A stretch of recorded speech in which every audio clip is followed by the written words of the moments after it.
សួស្តីម្ដងទៀតស្វាគមន៍មកកាន់វីដេអូថ្មីនៅក្នុងវីដេអូមួយនេះខ្ញុំនឹងបង្ហាញពីការប្រើប្រាស់និងទាញយក tool នៅក្នុងកម្មវិធី Factory IO ដែលជាដំបូងគឺខ្ញុំនឹងយក project ថ្មីគឺយក new នៅក្នុងដែរយើងឃើញអំពីទិដ្ឋភាពទូទៅរបស់project របស់យើងគឺរៀងរោងចក្រអញ្ចឹងនៅក្នុងនេះយើងអាចធ្វើការ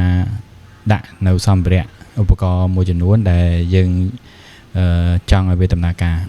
អញ្ចឹងបើយើងមើលនៅខាងស្ដាំដៃរបស់យើងនេះយើងឃើញមានខាងផ្នែក tool របស់យើងដែលវាមានជាប្រភេទ category ផ្សេងៗមានដូចជា item heavy និង light load sensor operator station warning device ហើយនិង walkway បាទអញ្ចឹងនៅក្នុងនេះជាដំបូងខ្ញុំចង់ដាក់ជាមួយនឹង conveyor សម្រាប់ធ្វើការបង្ហាញអញ្ចឹងនៅក្នុង conveyor មានជាជម្រើស2ម៉ែត្រ4ម៉ែត្រនិង6ម៉ែត្រឧទាហរណ៍ខ្ញុំចង់បាន conveyor ជាទម្រង់ខ្សែពៀនប្រវែង4ម៉ែត្រយើងអាចលើកវាយកមកដាក់នៅកាន់ទីតាំងដែលយើងចង់បានហើយនៅក្នុងដែរយើងអាច view តកតងជាមួយនឹង size របស់វាដោយយើងប្រើ mouse ស្ដាំយើងអាចប្រើ mouse ស្ដាំដើម្បីរង្វិលទីតាំង view នៃការងាររបស់យើងហើយនៅក្នុងដែរយើងអាចមើលទៅលើ conveyor ហ្នឹង mouse ស្ដាំលើវាយើងឃើញមានពាក្យថា configuration នៅក្នុងនេះយើងមានជាការបញ្ជាជាទម្រង់ digital ឬក៏ជាទម្រង់ digital បូកនិងដកមានន័យថាយើងអាចបញ្ជាបានពីរទិសហើយចំពោះខាងក្រោមនេះគឺការបញ្ជា conveyor ដែរតែយើងចង់ជាទម្រង់ analog មានន័យថាយើងអាចបញ្ជាល្បឿនឲ្យ conveyor ហ្នឹងរត់លឿនឬក៏យឺតបានខណៈដែលយើងចង់បំពាក់ជាមួយនឹង encoder ឲ្យវាយើងអាច mouse ស្ដាំលើវាយើង select នៅលើ encoder អញ្ចឹងនៅក្នុងហ្នឹងគឺយើងនឹងទទួលបាន encoder មួយគ្រាប់នៅខាងកតុយ motor របស់យើងនេះយើងឃើញមានគេដាក់ encoder នៅលើហ្នឹងប៉ុន្តែបើយើងសិនជាយើងដោះ tick វាគឺយើងអត់ឃើញមាន encoder នៅខាងក្រោយវាហ្នឹងទេអញ្ចឹងមានន័យថា conveyor នេះគឺយើង control ដោយមិនប្រើ sensor encoder បាទនៅក្នុងដែរយើងអាចទាញទូបញ្ជាឧទាហរណ៍ខ្ញុំចង់បានទូបញ្ជាមួយខ្ញុំអាច scroll ទៅក្រោមបន្តិចយើងឃើញមានគេដាក់ថា electric switchboard យើងអាចទាញទូបញ្ជាចេញមកអញ្ចឹងចំពោះទូបញ្ជានេះយើងអាចធ្វើការបង្វិលវាដល់អក្សរ Y យើងចុចអក្សរ Y យើងបង្វិលវាឬក៏យើងចង់លើកវាយើងចុចអក្សរ V ហើយយើងលើកវាបាទជាធម្មតាទូបញ្ជាយើងគួរតែតម្លើងវានៅលើជើង stand មួយអញ្ចឹងខ្ញុំអាចដាក់ជើងតម្រទូនឹងមួយហើយយើងទាញទូហ្នឹងយកមកភ្ជាប់គ្នាជាមួយនឹងជើងតម្រហ្នឹងអញ្ចឹងក្នុងនេះយើងអាចភ្ជាប់វាអញ្ចឹងហើយយើងលើកវាចុចអក្សរ V ដដែលយើងលើកវាឡើងលើជាទូទៅនៅពេលដែលយើងមូទូហ្នឹងគឺវាមកទៅទូហ្នឹងទេប៉ុន្តែករណីដែលយើងចង់ឲ្យវាធ្វើការខ្លាយទៅជាក្រុមតែមួយយើងអាចចុច control ឲ្យជាប់ឬក៏ select នៅលើ object ដែលយើងចង់ជាក្រុមយើងមកស្ដាំលើវាយកពាក្យថា group អញ្ចឹងរៀងរាល់នៃការលើកក្រោយគឺយើងលើកទៅគឺវាដោយទៅទាំងអស់បាទដូចគ្នាផងដែរបើសិនជាយើងចង់បានជាបតុងនៅក្នុង version ដែលខ្ញុំកំពុងតែប្រើនេះបតុងគឺយើងមានតែពីរពណ៌ទេគឺមានពណ៌សនិងពណ៌ខ្មៅក៏ប៉ុន្តែចំពោះបតុងទាំងពីរហ្នឹងពណ៌អីក៏យើងអាចរើសបានលើក្រោយដែរមានន័យថាខ្ញុំយកពណ៌សគឺយើងអាចរើសពណ៌ក្រហមពណ៌ខៀវពណ៌បៃតងឬក៏ពណ៌លឿងផ្សេងៗទៀតទៅតាមដែលពេលដែលយើង select វាប៉ុន្តែអ្វីដែលគេបង្ហាញនៅនេះគឺចង់បដោតថាវាមានជាពីរទម្រង់គឺទម្រង់ NO ហើយនិង NC បាទអញ្ចឹងឧទាហរណ៍ខ្ញុំយកបតុង NO ចំនួនមួយគ្រាប់យកមកបាទអញ្ចឹងយើងឃើញជាទូទៅយើងពិបាកក្នុងការមើលជាមួយនឹងគ្រឿងរបស់យើងណាពេលយើងលើកមកចំពោះអ្នកដែលប្រើដំបូងប៉ុន្តែអ្វីដែលយើងចំណាំយើងអាចចំណាំនៅកាឡារបស់វានេះអញ្ចឹងយើងអាចមើលកាឡាដែលវាផ្លាស់ទីបានគឺនៅក្នុងរែងណាមួយយើងអាចអូសទៅមើលទៅតាមកាឡាហ្នឹងហើយករណីដែលយើងចង់លើកវាឡើងលើយើងត្រូវចុចអក្សរ V បាទអញ្ចឹងយើងលើកវាឡើងលើហើយជាទូទៅបតុងនេះវាបញ្ច្រាស់បើសិនជាយើងធ្វើការនៅទិសបញ្ច្រាស់រាល់គ្រឿងដែលយើងដាក់មកគឺបញ្ច្រាស់រហូតតែបើសិនជាយើងធ្វើការនៅទិសខាងនេះបើសិនជាយើងធ្វើការនៅទិសស្របវាវិញគឺយើងដាក់មកគឺវាតែងតែត្រូវជានិច្ចបាទអញ្ចឹងដើម្បីកុំឲ្យមានការលំបាកក្នុងនេះខ្ញុំ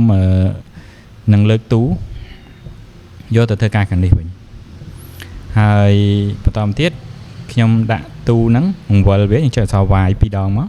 វាបែរមុខមករកយើង ហើយបន្តមកយើងអាចដាក់គ្រឿងដោយមិនចាំបាច់បង្វិល component រៀងរាល់នៃការដាក់ component ទេបាទអញ្ចឹងខ្ញុំដាក់ប៊ូតុងចំនួន2យើងអាចលើកប៊ូតុងមកចុចអក្សរ V លើកឡើងលើហើយយើងមើលនៅក្នុងនេះយើងមាន grid របស់វាគឺ1 2 3 4 5មួយទូនេះយើងអាចដាក់បាន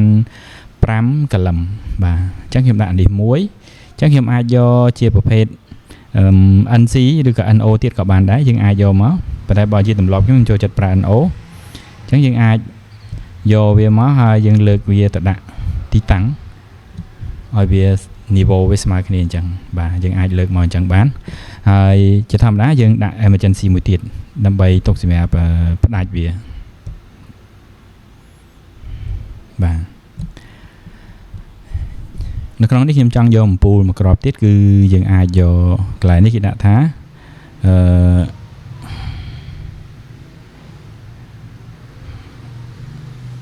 ញ្ចឹងយើងអាចយក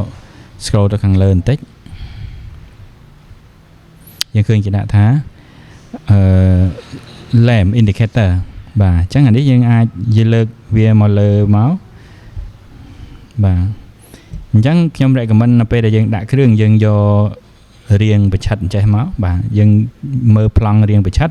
ហើយយើងដាក់គ្រឿងយើងអាចចុចចំគ្រឿងហើយយើងមើលទៅលើកាឡាហ្នឹងយើងអាចចុចអក្សរ V លើកឡើងហើយបានយើងសេរីទៅមុខទៅក្រោយចឹងនៅក្នុងនេះខ្ញុំលើកវាឡើងលើឲ្យផុតទៀតមកដល់ចំណុចនេះហើយយើងអាចចុច copy control C ហើយយើង control V វាមកយើងអាច copy វាភ្លាមៗនៅចំណុចដែលយើងចង់បានហ្នឹងម្ដងទៀតគឺខ្ញុំចង់វាជាក្រុមតែមួយអញ្ចឹងកន្លែងនេះយើងអាច select លើគ្រឿងទាំងអស់ហ្នឹងមកហើយចុច control ទៅលើកន្លែងទីតាំងផ្សេងបន្ទាប់មកវានឹងក្លាយទៅជាក្រុមតែមួយគ្រាន់តែយើង select យកពីថា group អញ្ចឹងរៀងរាល់នៃការផ្លាស់ទីរបស់ខ្ញុំថ្ងៃក្រោយគឺវានឹងក្លាយទៅជាក្រុមតែមួយវាអត់រាយ item ទេបាទអញ្ចឹងជំហានបន្តមកទៀតយើងអាចធ្វើការដូរឈ្មោះឲ្យ device របស់យើងចំពោះប៊ូតុងមួយគ្រាប់វាមាន2វាមានប៊ូតុងផងវាមានអំពូលផងអញ្ចឹងបើសិនជាខ្ញុំចុចលើនេះហើយយើងឃើញគេដាក់នៅលើ label កន្លែងនេះយើងឃើញគេដាក់ថា push ប៊ូតុងបាទ push ប៊ូតុងហើយបើសិនជាខ្ញុំកែនៅលើនេះខ្ញុំអាចដាក់ទៅជា start វិញ start ប៊ូតុងវិញ enter កន្លែងហ្នឹងក៏វាប្រែទៅជា start ប៊ូតុងហើយខាងលើនេះជាអំពូលយើងអាចដូរឈ្មោះឬក៏យើងយកមកប្រើឬក៏យើងមិនចង់ប្រើក៏បានដែរយើងគ្រាន់តែចុចបិទជាមួយនឹងខាង Rugia នេះគឺវានឹងបិទផ្នែក output មានន័យថាជាឈ្មោះរបស់ output ហើយខាងផ្នែក sensor tag នេះគឺជាឈ្មោះរបស់ input អញ្ចឹងរាល់នៃការយើងធ្វើការហើយយើងអាចបិទកន្លែងហ្នឹងបាននៅក្នុងដែរខ្ញុំដូរឈ្មោះប៊ូតុងមួយទៀតកន្លែងនេះខ្ញុំដាក់វាទៅជា stop ប៊ូតុងហើយយើង enter ហើយចំពោះ emergency ខ្ញុំដូរវាទៅជា EMC ចំពោះអំពូលសញ្ញានៅកន្លែងនេះគឺខ្ញុំដាក់ឈ្មោះវាទៅជា on យើងអាចដាក់ថា running បាទយើងអាចដាក់ running កន្លែងនេះយើងអាចដាក់ថា stop បាទអញ្ចឹងខ្ញុំសូមដូរឈ្មោះកន្លែងនេះដាក់ទៅជា run ទៅទេបាទ run ដូចគ្នាដែរចំពោះ conveyor ក៏យើងមានឈ្មោះរបស់វាដែរហើយឈ្មោះរបស់ conveyor ហ្នឹងគឺជា default គឺវាដាក់ bell conveyor តែយើងអាចដូរទៅជា conveyor ទៅតាមយើងចង់បានបើសិនវាមានច្រើនយើងអាចដាក់ conveyor ឈ្មោះរបស់ conveyor ជាក់លាក់ថា conveyor ហ្នឹងទុកធ្វើអីឬក៏លេខរៀងទីប្រមាណបាទនៅក្នុងហ្នឹងគឺយើងមានមួយទៀតគឺ sensor ខ្ញុំដាក់ sensor មួយយើងមាន sensor ច្រើនតែជាទូទៅយើងអាចប្រើជាប្រភេទពពួក reto reflective sensor នៅក្នុងហ្នឹងគឺយើងមានreflective glass មានថាជាកញ្ចក់ចំណាំងផ្លាតរបស់វាយើងឃើញនៅក្នុងនេះយើងមានកញ្ចក់មួយបាទវាជាប្រភេទកញ្ចក់ចំណាំងផ្លាតមុំពិសេសដែលយើងមានតែកញ្ចក់ហ្នឹងទេបានធ្វើឲ្យ sensor ហ្នឹងមានទិន្នន័យទទួលចំណាំងផ្លាតមកវិញបាទអញ្ចឹងនៅក្នុងនេះឈ្មោះវាគឺ reflector អញ្ចឹងយើងគួរតែមាន reto reflective មួយដែរបានយើងអាចប្រើប្រាស់ជាមួយគ្នាវាបានមានថាគូរបស់វាអញ្ចឹងយើងលើក sensor ឡើងមកឧទាហរណ៍ដូច sensor ខ្ញុំនេះខ្ញុំលើកវាមកខ្ញុំអាចដាក់ធ្វើម៉េចឲ្យចំ មានន័យថាយើងអាចដាក់ឲ្យប៉ះអញ្ចឹងឬក៏យើងអាចដាក់រៀងខិតទៅក្រោយបន្តិចធ្វើម៉េចកុំឲ្យផុតអញ្ចឹងយើងឃើញដល់ពេលដែលវាប៉ះគ្នាវាចេញខ្សែបក្រហមឧទាហរណ៍ថាខ្ញុំលើកផុតតិចមកផុតទីតាំងវាអញ្ចឹងវាកន្លែងហ្នឹងវាអត់ចាប់ទេពេលដែលមាន object ចូលមកគឺវាអត់ធ្វើការទេអញ្ចឹងយើងគួរតែដាក់វានៅកន្លែងចំពីខាងមុខដៃគូរបស់វាហ្នឹងទៅយើងអាចដំណើរការបានវាចាប់ដំណើរការយើងបានហើយយើងអាចចងវាជា group មកវានឹងធ្វើការផ្លាស់ទីទៅកាន់ទីតាំងដែលយើងផ្លាស់ទីវាបាទនៅក្នុងទៀតយើងមានមួយផ្នែកតម្លាក់អីវ៉ាន់ចំពោះកម្មវិធី Factory I/O យើងមាន2យើងមានខាងផ្នែក emitter បាទអញ្ចឹងផ្នែក emitter នេះគឺជាផ្នែកតម្លាក់អីវ៉ាន់របស់យើងមានដូចជា palette មានដូចជា box មានដូចជា material raw material ផ្សេងគឺយើងអាចកំណត់ឲ្យវាចេញទៅតាមទីតាំងណាក៏ដោយឲ្យតែយើងប្រើ emitter ហ្នឹងហើយករណីដែលវាធ្លាក់មកវារប៉ាត់របាយច្រើនពេកយើងអាចយកកន្លែង remover យើងអាចដាក់ remover ចូលមកក្នុងហ្នឹងដើម្បីឲ្យវាធ្លាក់ទៅគឺវាបាត់ចេញពីកន្លែងការងារស្មើនឹងមនុស្សយើងយកចេញបាទអញ្ចឹងកន្លែង remover របស់យើងឬក៏កន្លែង emitter របស់យើងអាចមកស្ដាំលើវាយើងឃើញមាន option ផ្សេងដូចជា configuration យើង control ដោយ user ឬយើង control ដោយ controller យើងអាចកំណត់ដោយ automatic ឬក៏យើងកំណត់ដោយការបញ្ជាពី PLC អញ្ចឹង user នេះមានន័យថាយើងអ្នកកំណត់ឲ្យវាចេញខ្លួនឯងអាស្រ័យលើយើងអ្នកចុចដោយ manual ហើយបើសិនជាយើងយកពាក្យថា control define មានន័យថាវាដំណើរការដោយជើង output របស់ PLC ណាមួយយកបញ្ជាមកកាន់វាហើយនៅខាងក្រោមនេះយើងមានតាក់ទងជាមួយនឹងតម្រូវខាងក្រោមគេឲ្យឈ្មោះថា base to emit មានន័យថាដូចជា barrette ដូចជាជើងតម្រូវអីនេះហ្នឹងគឺយើងអាចរើសវាអញ្ចឹងយើងអាចយកណាន់មានន័យថាយើងអត់មានជើងតម្រូវទេយើងមានតែ material ប៉ុន្តែបើសិនជាយើងយក palette មានន័យថាវានឹងចេញជា material ហើយកងពីលើ base របស់វានឹងវាមានជើងតម្រូវហើយនៅខាងក្រោមគឺជា part យើងចង់ឲ្យវាចេញជា part ដូចជាប្រអប់មាន size S មាន size M size L ហើយនឹងជា parallelizing box មានន័យថាវាជាប្រភេទ material ផ្សេងទៀតយើងអាចកំណត់បាន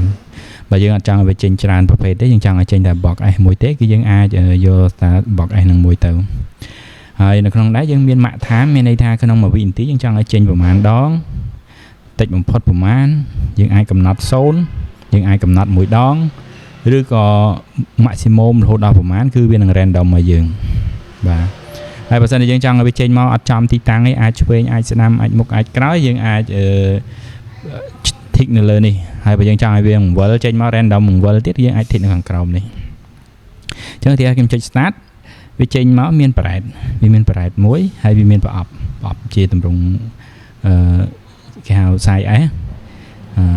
ញ្ចឹងយើងអាច stop វាវិញយើង set មកឧទាហរណ៍ថាខ្ញុំអត់ចង់យក parrette នៅខាងក្រោមទេខ្ញុំយកតែប្រអប់អញ្ចឹងយើងចុច start មកវាចេញមកវាមានតែប្រអប់ទេអញ្ចឹងឲ្យតែ conveyor នេះ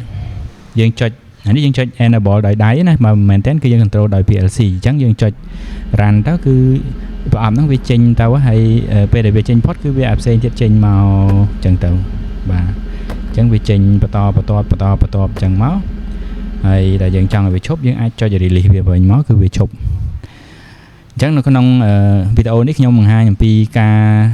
យកសម្ភារៈឬក៏ tool មួយចំនួនដែលយើងត្រូវការចាំបាច់យកមកប្រើប្រាស់នៅក្នុងproject របស់យើងអញ្ចឹងយើងនឹងជួបគ្នានៅវីដេអូបន្តទៀតខ្ញុំនឹងនិយាយអំពីការភ្ជាប់រវាង Mitsubishi ទៅកាន់ Factory I/O តាមឆ្លងតាមរយៈ MX OPC server